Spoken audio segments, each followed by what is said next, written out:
I sat down moments ago with Dan Tillson to talk about this very issue, the problem with immigration today and how we fix it. Watch.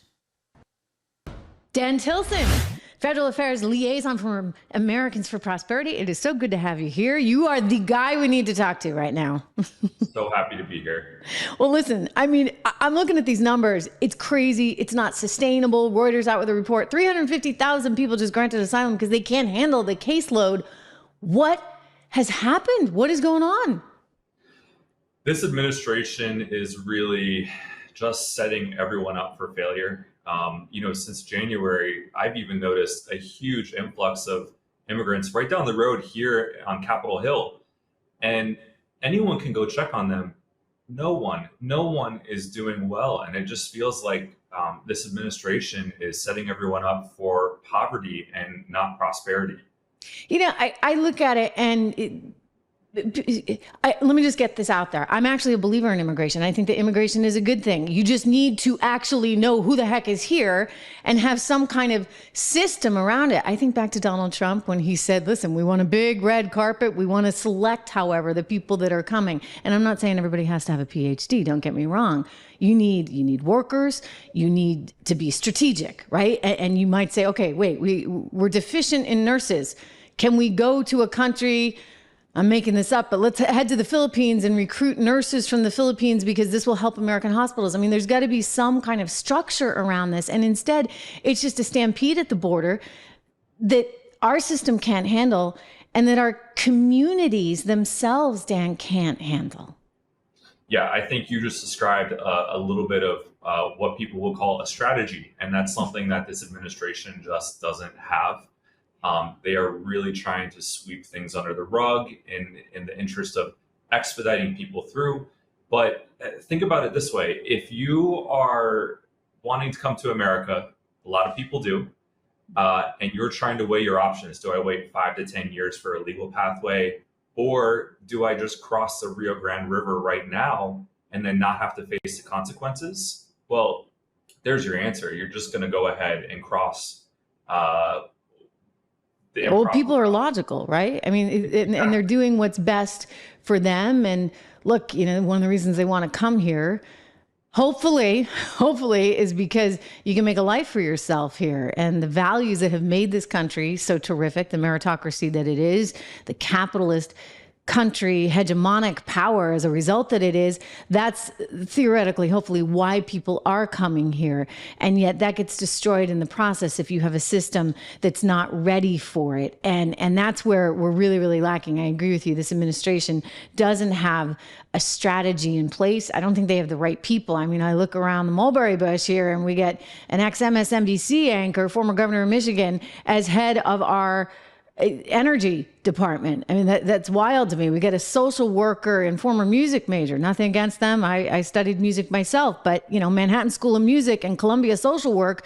shouldn't qualify you to be a top economic advisor. And so as I look at all this, I'm like, no one knows what they're doing, Dan. And if you don't have qualified people, I think this is the result.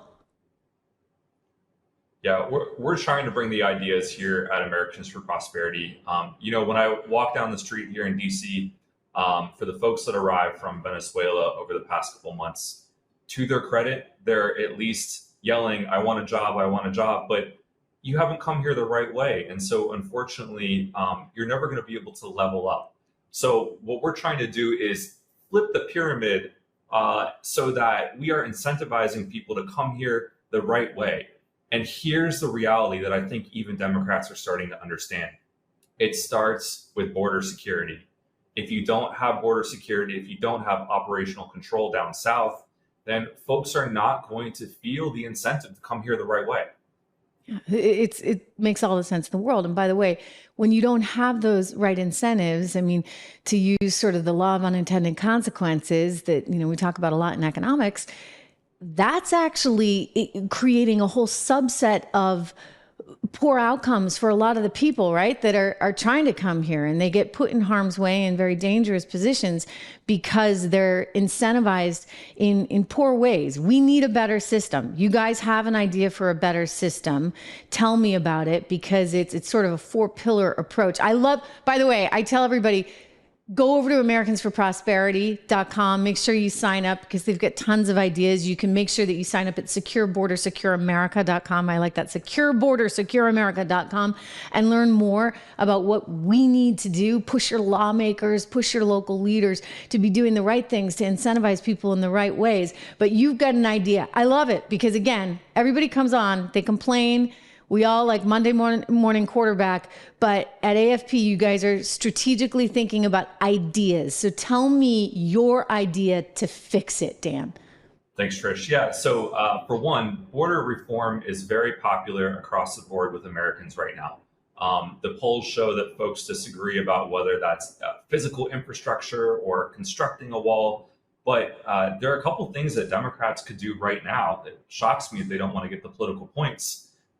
They could hire more Border Patrol agents. I mean, the working conditions down there are really awful. There's Do they have the money for that? Is that like something that, Biden's gonna say, oh, they're not giving me the money. They're not, I don't have the budget approval. Of course, he didn't need any budget approval to go out and get Jack Smith, but that's neither here nor there. I mean, can they do that? I'm not interested in excuses anymore. The system is really breaking and we have to do something to fix it. And so that's why pillar one is secure borders and ports. But when we're talking with folks across the aisle, we help them understand that all of the wonderful things about immigration that we love, that we cherish in this country, it ties back to border security. And so next we talk about increasing American competitiveness, finding out where are the gaps in our labor market, whether that's with STEM visas or doctors in rural areas, or even just additional help on the farm. These are important aspects of a working, functioning economy. But it's really difficult for businesses to find those individuals because our rules are so complicated. When I talk with people that have recently immigrated, they'll say, well, I'm Venezuelan and I thought I qualified for this, but it turns out that program's only for Haitians or Mexicans. This doesn't make sense. And so we need clear and predictable rules. And then finally, we need transparency so that we can really judge what is working about our system, and then we can hold our legislators accountable. I play a soundbite a lot on the show because I think it's important to remember how this has become so highly politicized in the wrong ways, right? And you go back to 2020, and the soundbite I play is President Biden, candidate Biden, in the 2020 Democrat debate, saying that he would advise people to stampede the border and that we are, a country that should be welcoming everyone. And it was a strange thing to say in my estimation, given the national security considerations, et cetera. But he said it. And up until recently, we heard a very different tone. And even now, Dan, we're hearing from his former press person turned MSNBC host, Jen Psaki, that he had to do this. He had to put this border order in place in which if it gets too overwhelmed, they're going to shut down the border. This is something he had to do for political reasons, which makes me think, he doesn't really believe it. And then I say to myself, well, what does he really want here? What is the end game? Because it hurts America. It hurts Americans to have a borderless society here. I mean, you just can't do it. Well, maybe it's an admission that he has to at least partially solve a problem that he created. When you have this rhetoric that it's okay to stampede the borders, it's dangerous for those who want to migrate, especially those that want to migrate legally. It's dangerous for our Border Patrol agents. Can you imagine putting on your bulletproof vest and going to work that morning after hearing people might try and storm you? This is really not the way to come into a country and start a new life. So I think the administration needs to be more responsible. If we want folks to come here the right way, to unleash their talents for our economy, we've got to help them do it the right way. But we've got to make sure that the rules are clear, predictable, and then we hold the immigrants to those standards.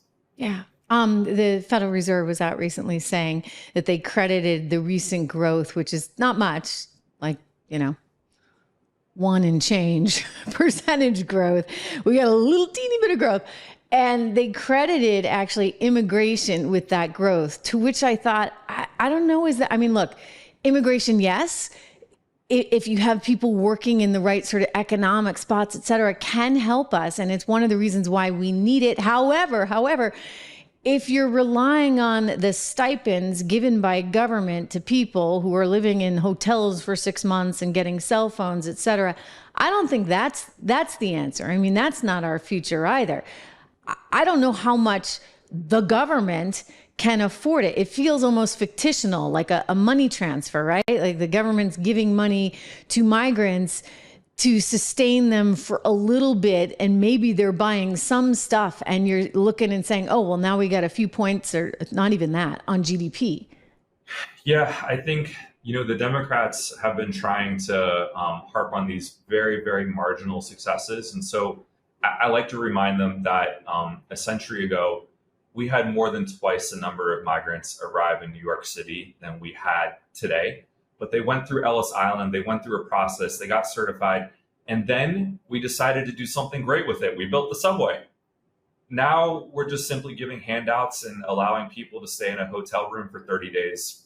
And in exchange, the citizens of New York have fewer access to library hours, they have fewer accesses to other government programs. And so people are asking to sacrifice when instead we could be finding a win-win.